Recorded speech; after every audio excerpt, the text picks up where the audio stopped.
Good morning students. National school Bagdu कला द्वारा संचालित ऑनलाइन क्लासेस में आपका स्वागत है। मैं हूं अनिल कुमार और आज हम बात करेंगे +2 क्लास की मानव भूगोल के chapter number 2 world population distribution density and growth, विश्व जनसंख्या वितरण घनत्व और वृद्धि। तो इससे पहले थोड़ा सा हम बात कर लेते हैं अर्थ डे की। जैसा कि आप सबको पता है आज 22 अप्रैल है और 22 अप्रैल का जो दिन है वो पूरे विश्व में अर्थ डे या पृथ्वी दिवस के रूप में मनाया जाता है। ये दिन मुख्यतः लोगों को पर्यावरण से संबंधित जानकारी या जागरूकता प्रदान करने के लिए मनाया जाता है, ताकि जो पर्यावरण के अंदर मानव ने जो हस्तक्षेप किया है उसके जो दुष्परिणाम सामने आ रहे हैं उन्हें रोका जा सके। तो इसकी ज़्यादा हम डिटेल में नहीं जाते, हम स्टार्ट करते हैं अपना chapter world population distribution density and growth.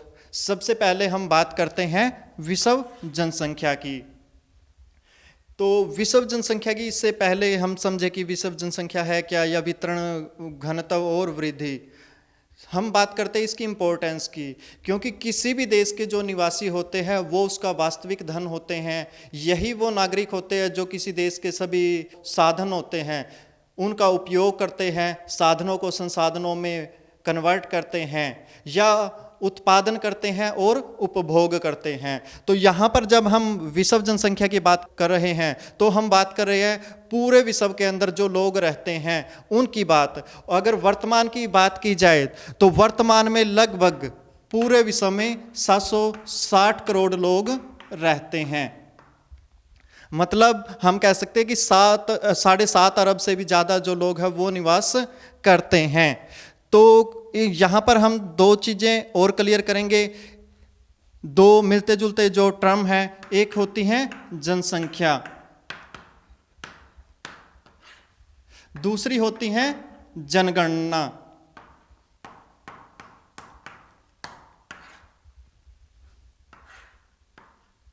जनसंख्या जो शब्द है दो शब्दों से मिलकर बना है, जन प्लस संख्या। जन का मतलब है लोगों से, स्त्री और पुरुषों से, और संख्या का मतलब है उनकी कितनी संख्या है। तो यहाँ पर हम विश्व जनसंख्या की बात करें तो इसका मतलब है संपूर्ण विश्व में कितने लोग रहते हैं या निवास करते हैं। जनगणना का मतलब है लोगों की गणना करने से। जैसे कि हमारे देश के अंदर अभी जो जनगणना का कार्य है वो चल रहा है 2021 के लिए। तो हमारे देश में अगर जनगणना की बात की जाए तो भारत देश के अंदर जो पहली जनगणना हुई थी वो हुई थी 1872 सन के अंदर। लेकिन ये जनगणना किन्हीं कारणों से कंप्लीट नहीं हो पाई थी। इसके बाद जो पूर्ण जनगणना हुई थी वो हुई थी 1881 के अंदर। इसके बाद से लेकर अभी तक 2011 तक 15 जनगणनाएं हो चुकी हैं। तो अब हम आ जाते हैं अपने टॉपिक के ऊपर। हम पढ़ेंगे अभी जनसंख्या वितरण के बारे में। विश्व जनसंख्या वितरण से अभिप्राय है कि पृथ्वी पर लोग किस प्रकार फैले हुए हैं या बसे हुए हैं। तो सबसे पहले इसके अंदर जो हम पढ़ेंगे वो पढ़ेंगे जनसंख्या वितरण के प्रारूप। जनसंख्या के वितरण के प्रारूप से अभिप्राय है कि जो जनसंख्या है वो किस तरह से फैली हुई है। इससे हमें एक तरह से जो मोटा मोटा अंदाजा हो जाता है कि जनसंख्या किस तरह से क्या है, एक तरह से फैली हुई है, वो किस शेप में एक तरह से फैली हुई है। जैसे कोई शहर है वो अगर सड़क के किनारे किनारे बसा हुआ तो वो एक हम कह सकते हैं रेखीय प्रारूप है, या किसी जो तालाब है उसके चारों ओर जैसे क्या है जनसंख्या है वो, या गांव है कोई बसा हुआ है तो वो हम कह सकते हैं गोलीय प्रारूप या चक्रीय प्रारूप उसे हम कह सकते हैं। तो यहाँ पर हम विश्व जनसंख्या के प्रारूप की बात कर रहे हैं। तो विश्व जनसंख्या का जो प्रारूप है उसे हमें देखने पर पता चलता है कि विश्व में जो जनसंख्या का वितरण है वो असमान है, क्योंकि विश्व की जो 90% जनसंख्या है वो विश्व के 10% भाग पर निवास करती है, और जो विश्व की 10% जनसंख्या है वो विश्व के 90% भाग पर बिखरी हुई है। ऐसा क्यों है? क्योंकि हमारी पृथ्वी के ऊपर जो धरातल या उच्चावच जो संबंधी असमानताएं हैं वो बहुत ज़्यादा हैं।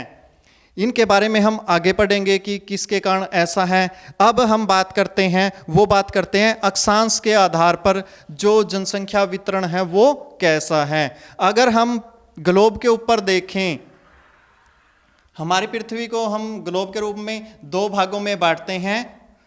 ये 0 डिग्री यहाँ पर ऊपर का हिस्सा उत्तरी गोलार्ध, नीचे का दक्षिणी गोलार्ध, नॉर्दर्न हेमिस्फीयर, साउदर्न हेमिस्फीयर। अगर ऐसे बात की जाए तो हम बात करते हैं 90% जो जनसंख्या है वो पृथ्वी के उत्तरी गोलार्ध में निवास करती है, जबकि सिर्फ 10% जनसंख्या दक्षिणी गोलार्ध के अंदर निवास करती है। ऐसा इसलिए है क्योंकि उत्तरी गोलार्ध के अंदर स्थल भाग ज़्यादा है, जबकि दक्षिणी गोलार्ध के अंदर जलीय भाग की अधिकता है।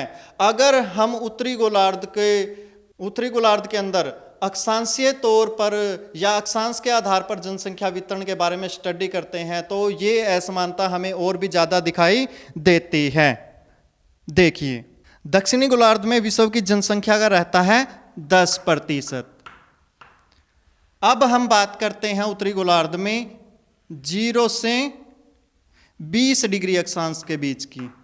अगर 0 से 20 डिग्री अक्षांश की बात की जाए तो यहाँ पर लगभग विश्व की 10% जनसंख्या है वो निवास करती है, और ये जनसंख्या मुख्यतः एशिया महाद्वीप के अंदर निवास करती है। इसके बाद अगर बात की जाए 20 से 40 डिग्री अक्षांशों की, तो इसके अंदर विश्व की लगभग 50% जनसंख्या निवास करती है, वो भी मुख्यतः एशिया महाद्वीप के अंदर। और एशिया में भी अगर मैं आपको बताऊं तो विश्व के जो 2 सर्वाधिक जनसंख्या वाले देश है, भारत और चीन, वो दोनों यहीं पर या इन्हीं अक्षांशों के बीच में पड़ते हैं। बांग्लादेश, पाकिस्तान, वो सभी यहीं पर पाए जाते हैं।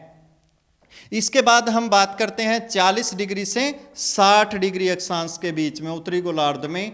यहाँ पर विश्व की लगभग 30% जनसंख्या है वो पाई जाती है, लेकिन मैं यहाँ पर 29 लिखूँगा, 29% लिख रहा हूँ क्योंकि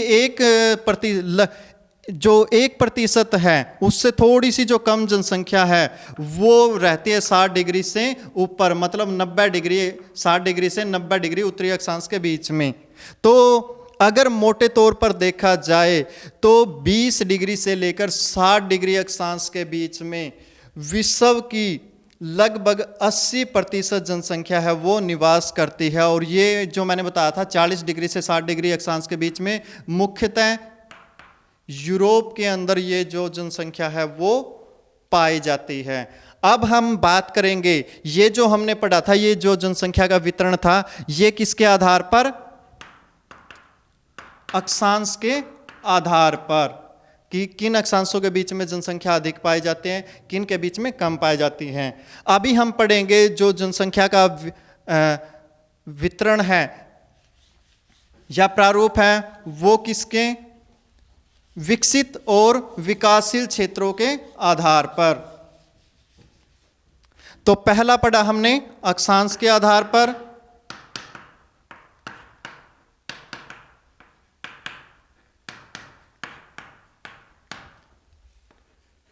तो अब हम जो जनसंख्या वितरण का प्रारूप है वो पढ़ेंगे विकसित और विकासशील क्षेत्र के आधार पर। अगर यहाँ पर देखा जाए तो विश्व की लगभग 79% पॉपुलेशन या 79% जनसंख्या विकासशील क्षेत्रों, जिनमें मुख्यतः शामिल है लैटिन अमेरिका, अफ्रीका और एशिया के जो ज़्यादातर देश हैं उनके अंदर निवास करती हैं। बाकी जो 21% जनसंख्या है वो विश्व के विकसित क्षेत्रों के अंदर निवास करती है, जिनके अंदर मुख्यतः यूरोप के जो देश हैं वो शामिल हैं, उत्तरी अमेरिका का संयुक्त राज्य अमेरिका, कनाडा, ऑस्ट्रेलिया, न्यूजीलैंड और एशिया महाद्वीप का जापान देश इसके अंदर शामिल हैं। अभी हम बात करेंगे जनसंख्या वितरण की महाद्वीपों के अनुसार। अगर महाद्वीपों के अनुसार देखा जाए तो ये जो आंकड़े लिए हैं मैंने, ये लिए हैं सन 2011 के। इसके अनुसार विश्व की लगभग 416 करोड़ से अधिक जनसंख्या एशिया महाद्वीप में निवास करती है, जो विश्व की जनसंख्या का लगभग 60% है। इसके बाद हम बात करते हैं यूरोप महाद्वीप की। यहाँ पर विश्व की लगभग 73 करोड़ जनसंख्या निवास करते हैं, जो संपूर्ण विश्व की जनसंख्या का 10.8% है। इसी तरह से अगर हम बात करें ओशनिया की, ओशनिया जो वर्ड है वो यूज़ किया जाता है ऑस्ट्रेलिया, न्यूजीलैंड और इनके पास में जो फैले हुए हैं महासागर, प्रशांत महासागर के अंदर जो छोटे छोटे द्वीप फैले हुए हैं उन सब को मिला के ओशनिया कहा जाता है। तो उनके अंदर लगभग 3 करोड़ जनसंख्या रहती है, जो 0.57% है टोटल पॉपुलेशन का वर्ल्ड की। इसके बाद हम बात करते हैं अफ्रीका की। अफ्रीका के अंदर 2011 के अनुसार लगभग 103 करोड़ जनसंख्या निवास करती है। संपूर्ण अफ्रीका महाद्वीप की बात हो रही है यहाँ पर। तो ये विश्व की जनसंख्या का लगभग अगर हम बात करें तो 15% के आसपास बैठता है। फिर हम बात करते हैं दक्षिण अमेरिका की। दक्षिण अमेरिका महाद्वीप में लगभग 39 करोड़ जनसंख्या निवास करती है, जो विश्व की जनसंख्या का 5.8% है। इसके बाद उत्तर अमेरिका महाद्वीप के अंदर विश्व की 8.4% जनसंख्या निवास करती है, जो लगभग 59 करोड़ जनसंख्या है वो है। अब हम बात करेंगे कि विश्व के जो देशों के अनुसार, और इसमें भी हम बात करेंगे टॉप 10 कंट्री की। इससे पहले मैं आपको बता दूं, विश्व का जो सर्वाधिक जनसंख्या वाला देश है वो है चीन, और विश्व का जो सबसे कम जनसंख्या वाला जो देश है वो है वेटिकन सिटी। चीन की जो जनसंख्या है 2011 के आंकड़ों के अनुसार लगभग 135 करोड़ है, और वेटिकन सिटी की 1000 या इससे भी थोड़ी सी कम है। अब हम बात करते हैं विश्व की टॉप 10 जो पॉपुलेशन वाले कंट्री हैं उनकी। तो चीन पहले नंबर पर है 135 करोड़ जनसंख्या के साथ। इसके बाद भारत दूसरे स्थान पर 121 करोड़ जनसंख्या के साथ।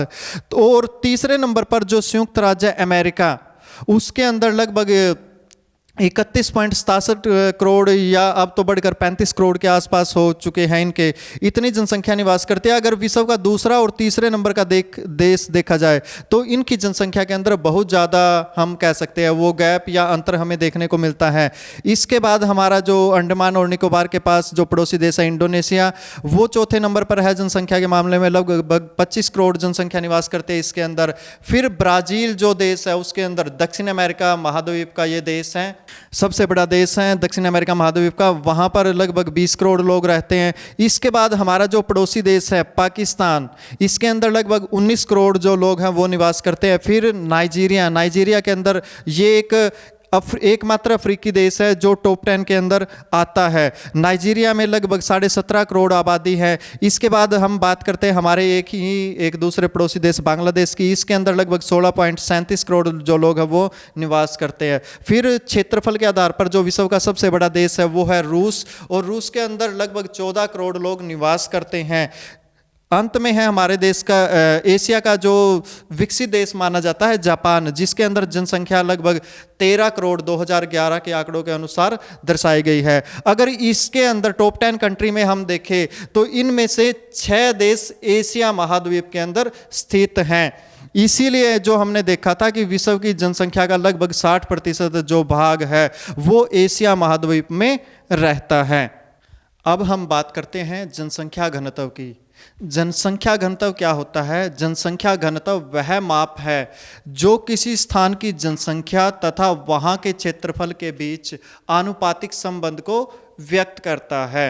सामान्यतः इसे प्रति वर्ग किलोमीटर क्षेत्रफल में रहने वाले लोगों की संख्या के रूप में ज्ञात किया जाता है। जो घनत्व है वो हम कई प्रकार से निकालते हैं। पहले बात हम करते हैं गणितीय घनत्व की। गणितीय घनत्व क्या होता है? किसी स्थान या किसी देश की कुल जनसंख्या को हम कुल क्षेत्रफल से देकर इसे ज्ञात कर सकते हैं।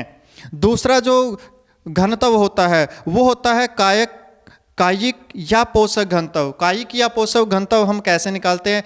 इसमें कुल जनसंख्या को कुल कृषि क्षेत्र से भाग देकर निकाला जाता है। तीसरा होता है कृषीय घनत्व। कृषीय घनत्व कैसे निकाला जाता है? इसमें कुल कृषि जनसंख्या को निवल कृषि क्षेत्र से भाग देके निकाला जाता है। तो यहाँ पर हम बात करेंगे गणितीय घनत्व की। गणितीय घनत्व क्या होता है? इसमें हम किसी देश की कुल जनसंख्या को कुल क्षेत्रफल से भाग दे देते हैं, तो इससे हमें पता चल जाता है कि किसी देश के अंदर 1 वर्ग किलोमीटर के अंदर कितने लोग निवास करते हैं।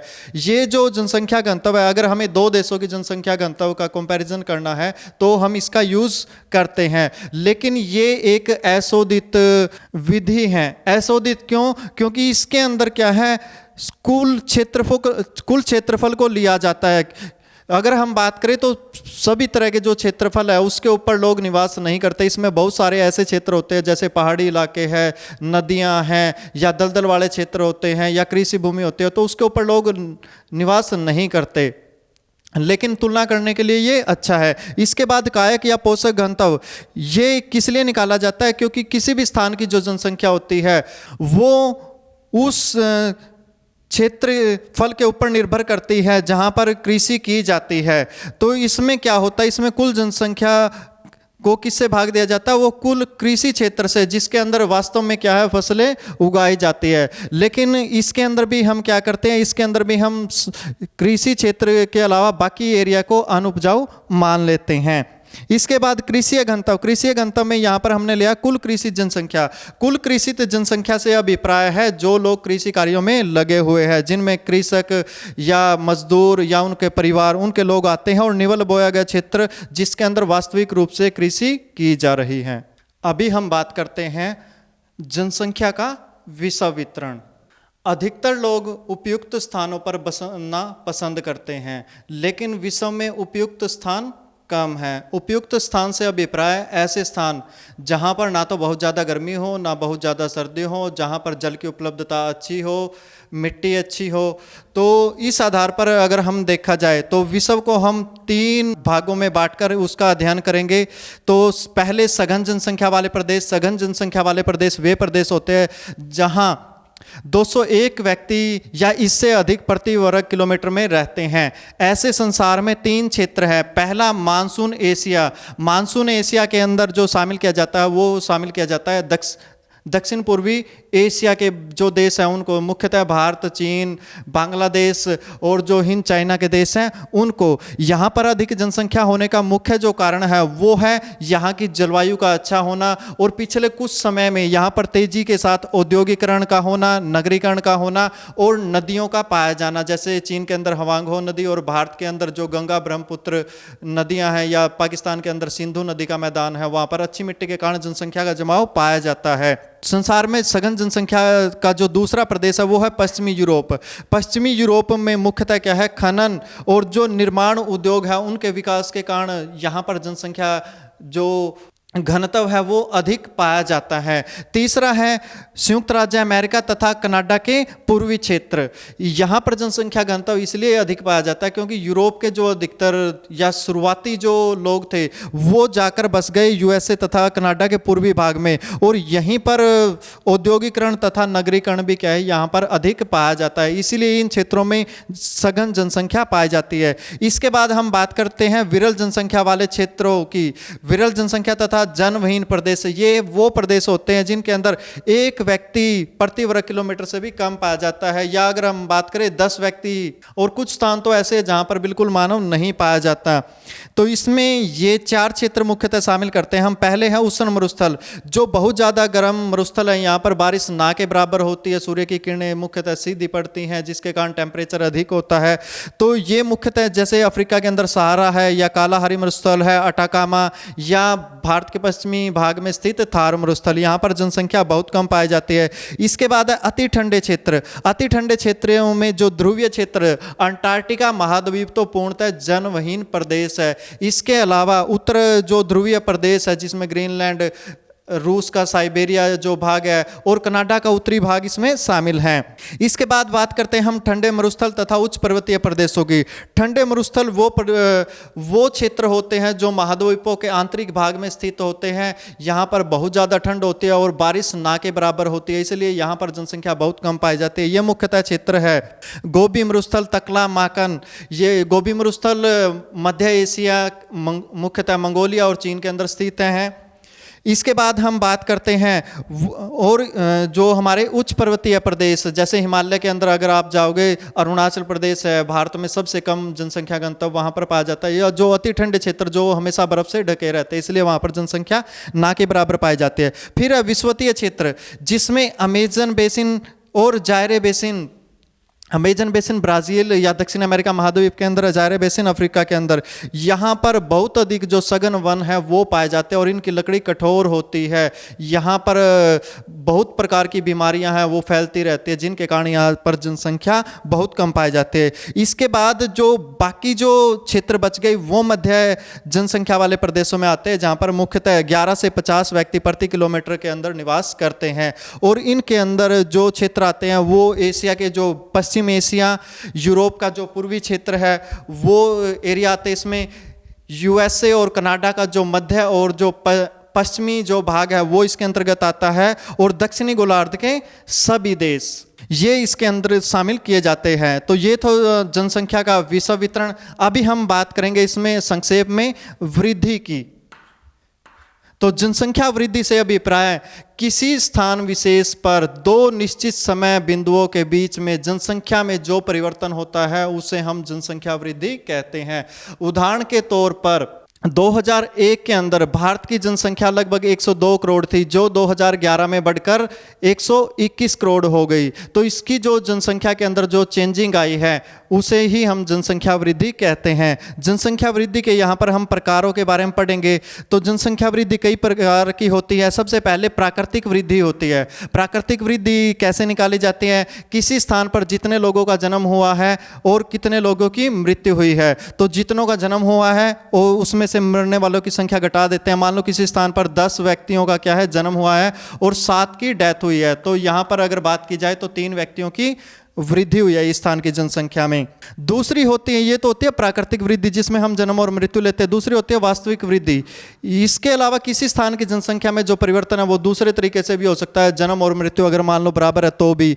इसको हम कैसे निकालते हैं कि किसी स्थान पर कितने लोगों का जन्म हुआ है उसमें से हम घटा देंगे कितने लोगों की मृत्यु हुई है, फिर उसमें हम जोड़ देंगे अप्रवासी या अप्रवासी बोलते हैं कि कितने लोग हो सकता है किसी दूसरे स्थान को लोग छोड़कर वहां पर आकर बस जाएं, तो उन लोगों की संख्या को हम इसमें जोड़ लेंगे। और ऐसा भी हो सकता है कि कुछ लोग उस स्थान को छोड़कर वहां से चले जाए, तो उसको हम इसमें क्या करेंगे, माइनस कर देंगे। तो इस प्रकार हम वास्तविक वृद्धि निकाल सकते हैं। इसके बाद बात करते हैं धनात्मक वृद्धि की। धनात्मक वृद्धि से अभिप्राय अगर दो समय बिंदुओं के बीच में किसी स्थान की जनसंख्या अगर बढ़ रही है, जैसे हमने देखा था यहाँ पर जनसंख्या 10 जन्म हुए थे, 7 मृत्यु हुई थी, तो 3 लोग यहाँ पर बढ़ रहे थे। अगर लोगों की संख्या बढ़ रही है तो इसे हम कहेंगे जनसंख्या की धनात्मक वृद्धि। और इसके स्थान पर अगर जनसंख्या की क्या है, जनसंख्या कम हो रही है बढ़ने के स्थान पर, मृत्यु दर ज्यादा है, तो उसे हम कहेंगे ऋणात्मक वृद्धि। ये था आज का हमारा चैप्टर विश्व जनसंख्या वितरण घनत्व और वृद्धि, जो हमने कम समय के अंदर संक्षेप में समझने का प्रयास किया। आगे हमारी क्लासेस जारी रहेंगे। अभी के लिए थैंक यू। हरियाणा से जुड़ी खबरों की तह तक जाने के लिए सब्सक्राइब करें खबर तहलका, बेल आइकन को प्रेस करें।